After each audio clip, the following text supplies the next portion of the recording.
జై శ్రీరామ్. జై శ్రీ గురుదేవదత్త. సుందరకాండము 8వ సర్గ. గురుబ్రహ్మ గురుర్విష్ణు గురుర్దేవో మహేశ్వర గురుస్సాక్షాత్ పరం బ్రహ్మ తస్మై శ్రీ గురవే నమః. శుక్లాంబరధరం విష్ణుం శశివర్ణం చతుర్భుజం ప్రసన్నవదనం ధ్యాయేత్ సర్వవిఘ్నోపశాంతయే.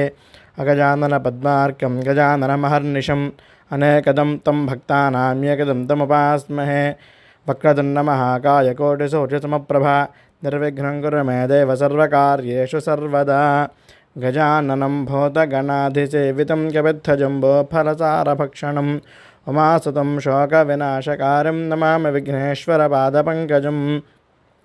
ज्ञानानन्दमयं देवं निर्मलस्फटिकाकृतिम् आधारं सर्वविद्यानां हयग्रीवमुपास्महे.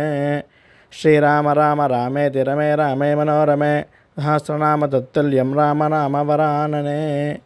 ఆ విధంగా రామాయణం సుందరకాండ 8వ అధ్యాయం మొదలు.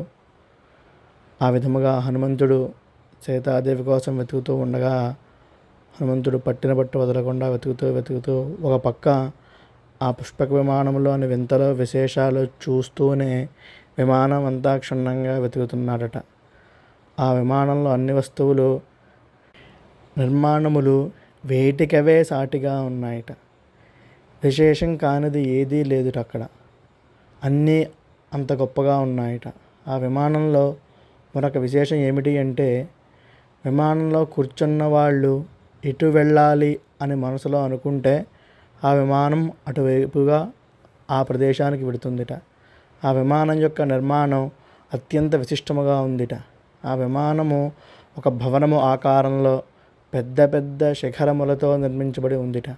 ఆ విమానమును భయంకర ఆకారులైనటువంటి రాక్షసులు ఎల్లప్పుడూ కాపలా కాస్తూ ఉన్నారట, దానిని రక్షిస్తూ ఉన్నారట. ఇలా ఈ విధముగా శ్రీమద్ రామాయణము సుందరకాండ 8వ సర్గ సంపూర్ణము. ఓం తత్సత్. ఓం తత్సత్. ఓం తత్సత్. హరి ఓం తత్సత్. సుందరకాండ 8వ సర్గ సమాప్తము. జై శ్రీరామ్. శ్రీరామ రక్ష సర్వజగద్రక్ష.